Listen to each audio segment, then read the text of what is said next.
يمين باب الفتوح مقام سيدي الذوق. سيدي الذوق ده قصته انه كان راجل كريم ومحبوب من الجميع، وكتير كان بيتدخل لفض نزاعات الفتوات وبيصلح بينهم. ولكن في مرة فشل في انه ينجح في اللي كان بيعمله قبل كده في فض النزاعات بينهم، وتطور النزاع بين الفتوات إلى صراع دموي، وغضب منهم الذوق وقرر هجرة الحي بأكمله عقابا لهم.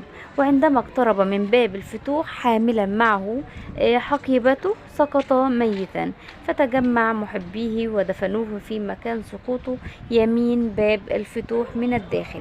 ومن بعده كلما تصارع الفتوات وصل بهم الأمر إلى صراع دموي، يخرج أحدهم صارخا: يا جماعة عيب، ده الذوق ما خرجش من مصر.